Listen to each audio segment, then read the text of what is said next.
Okay, this one had me stumped for quite a while. So, I don't want to be very negative here because I'm really enjoying this. But it does feel like the game is starting to come apart at the seams with some of the logical inconsistencies that I've found. And I want to talk about just two of them. There are more, but a lot of them are just, they had to do that just for the game design. So, I think the key to solving this puzzle, up until now, when you have a present and a future cube, they've always been the same cube.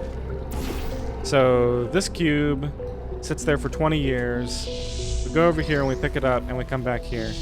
So these are the same cube. It's just that this one is 20 years older. And like they've taught us, messing with this cube messes up the timeline of this, so it will leave like this. So that's all fine, and I believe that what this this puzzle is supposed to teach you is that that's not always the case. That sometimes you have a present and a future cube, but they are not the same cube. And the way that works is, here we are in the present, we generate a cube. Let's call this cube 1. I'm going to set it over here.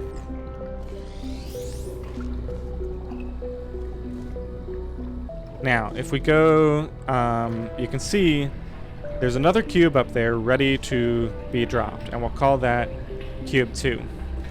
If we go into the future, cube 2 is still up there. This is the old version of cube 1. So now when we press this, two things happen. The old version of cube 1 will get zapped, and cube 2 will fall, and I'll collect it here. So there goes that cube. Here's cube 2, and now I'm going to carry this back to the present. So now these two cubes are not the same cube. This is the original cube 1, and this cube is the old version of the cube that's up there ready to be dropped. So these are two completely different cubes. And I did not understand that it was possible to do this. I'm pretty certain that this has not been used up to this point. And so I think that that's the point of Chamber 12, is to teach you that this is a thing that you can do. But here's where the logical inconsistency is. Since this cube has nothing to do with that one, the only way for me to mess up the timeline of this would be for me to do something with that cube up there. But instead, the game treats these cubes as though they are the same cube. If I do something with this, it acts like that messes up the timeline of that cube. So I think what's going on here is that they've programmed this to just treat these as though they are always the same cube, even when they're clearly not. Okay, I'm going to come back to this concept, but let's move on to the second logical inconsistency. Let's go grab the future version of this cube. So now these are the same cube. Now we already showed that if I move this at all, it instantly messes up the timeline for this cube, and it will just poof. Now, if I press this, it will zap this cube, which, since it's in the timeline of this cube here, that should also cause this cube to instantly go poof. But here's what actually happens. It sticks around for about 3 seconds. And I find this to be completely mystifying. There is no logical reason that this should happen. And if you saw the last episode, I actually spent a fair amount of time trying to work out if that was an intended thing and if I needed to use it to solve this. And I've come to the conclusion that it is not intended, but it actually is possible to solve the puzzle by doing this. So solving it in a completely unintended way. And I'll just try to quickly show what that is. I may not be able to execute it properly because the timings are pretty tight, but I just thought it was interesting that it's at least possible to have this happen. So let's just get a cube over there. I'm gonna hop through here, and once that cube stops moving, it should appear there. So now we're gonna take the old version of the cube, and I'm gonna put it on the edge of the button right here, because I don't want it to get in my way.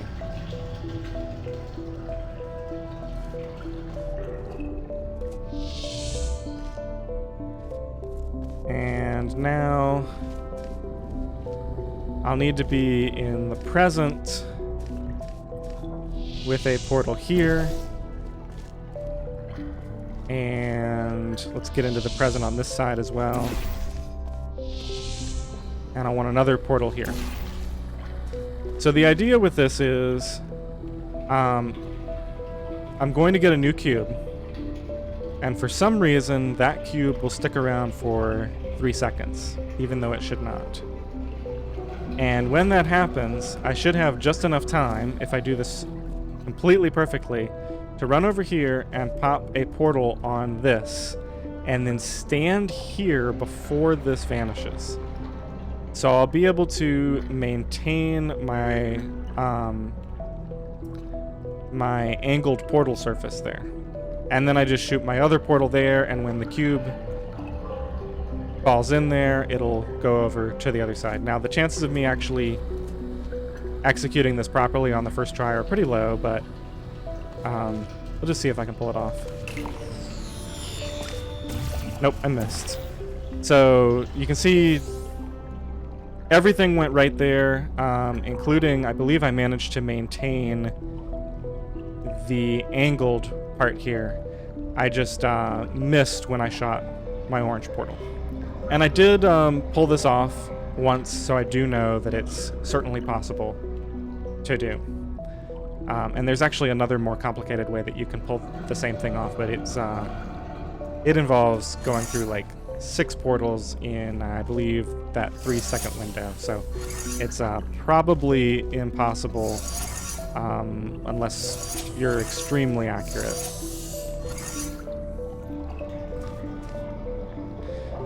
Okay, so those are the 2 things that I ran into trouble with, and the reason that I wanted to point this one out is because I feel like it led me to spend a lot of time thinking about the wrong things.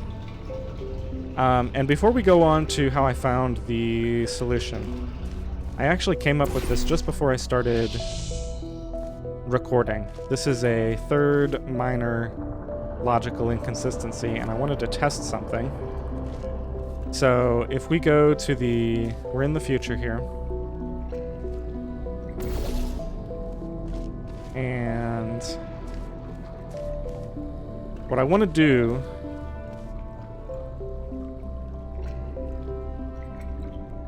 is send the cube over there and then go to the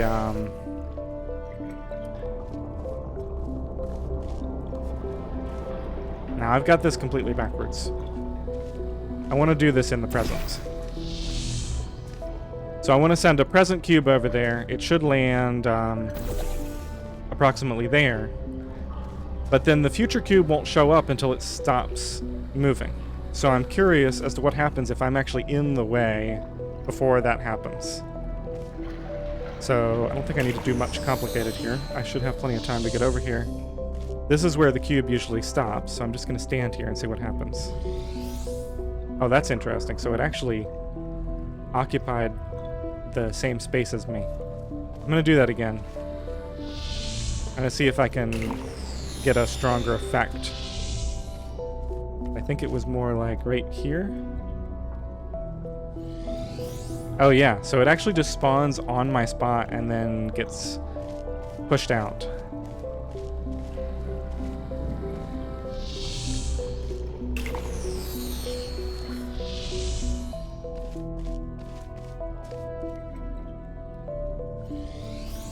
Okay. All right. Moving on. I know this is long. I just wanted to have sort of something to look back on to see what I thought about the game at this point of it. So this is the last thing I'm going to talk about. Before I understood that there was a way to get two cubes that were not the same, I had come to the conclusion that you would have to use a time portal. Let me just get rid of all these extra portals. You would have to use a time portal here to sort of maintain the momentum of that cube as it falls. And you'll see it comes back through after a while. So I came up with this sort of cheeky potential solution where you would get that started, come over here, and then when this comes back up through, you can move that portal and put... I need to actually have an orange portal there. Let's do this one more time. So I need to have an orange portal there, and when this comes back up, I just move this portal and put a blue one there. And then you can see it kind of looks like you might be able to get that. I wasn't able to. So the next thing I tried is I thought, well, it loses momentum every time it falls through there. You can see it starts out high. The next time it comes, it's a bit lower, and then the next time it's a bit lower after that. So I thought, well, I let it go through 2 times. What if I only let it go through 1 time? And this is where things start to get a little bit ridiculous. So the way you do this is you spawn it, you go over here and drop the portal for it to come out of, then you pop a portal there to get rid of it, and then you try to land that. And I didn't really execute that very well, so I'll do it one more time just so you get the idea. So that's where it's going to come out of, then we drop that there, get this ready, and there we... oh, and I missed. Okay, well anyway, you get the idea. It comes through there and it comes out a bit higher, and I was actually able to catch it a few times. So it is possible to solve the whole thing this way. Obviously that's also completely unintended. Now, one of the times that I tried to do this, I accidentally fell in. And this is where something a little bit interesting happened to me.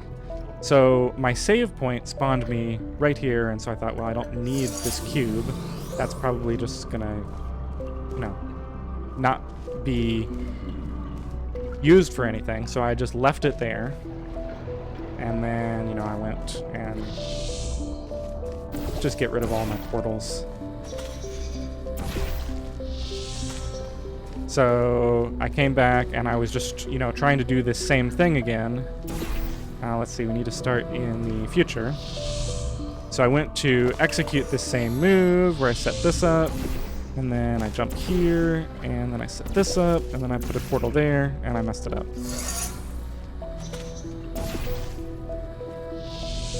So trying again.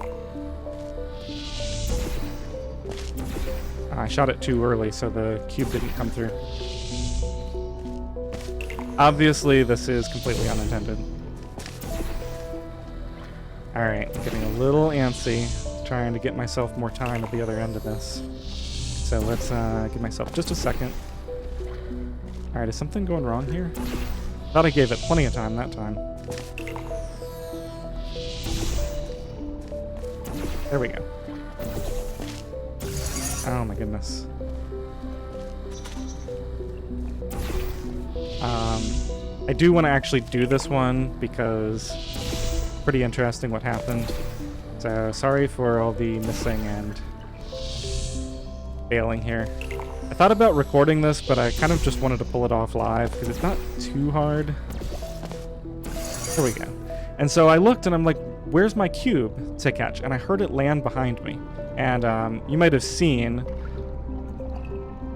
what happened, but I was very confused the first time this happened. I thought maybe this had like come through this somehow or something weird had happened.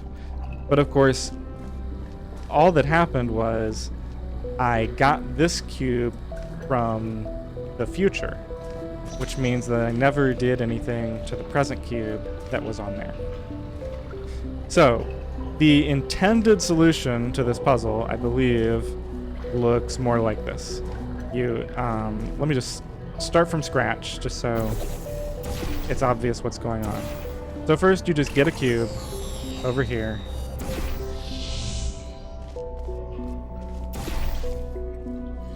You pull it from the no, this is the present cube. You just leave it there. Then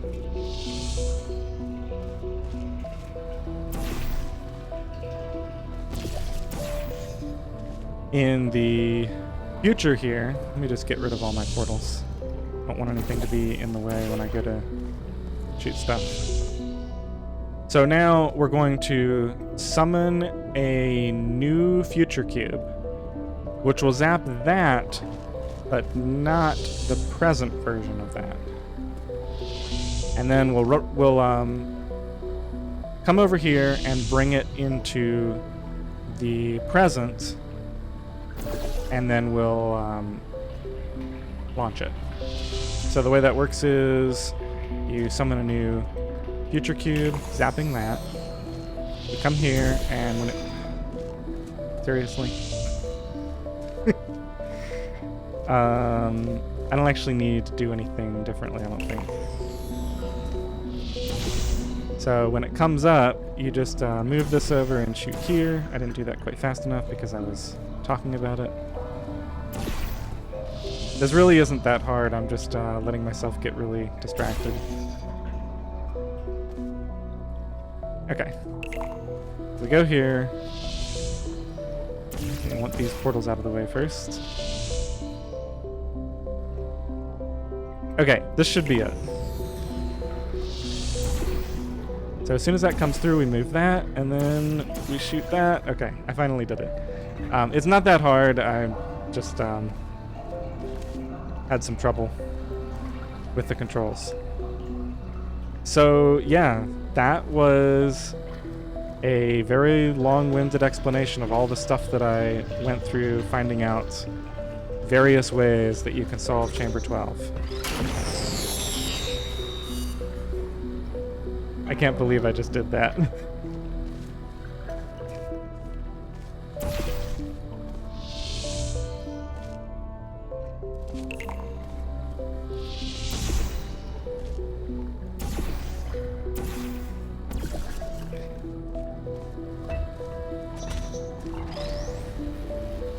Almost did the same thing again. In case you were curious, no, we cannot make infinite clones of you because of the stupid rules of quantum mechanics. Only once you die can we take your atoms and recreate your body for continued perpetual testing. Well, that was exhausting.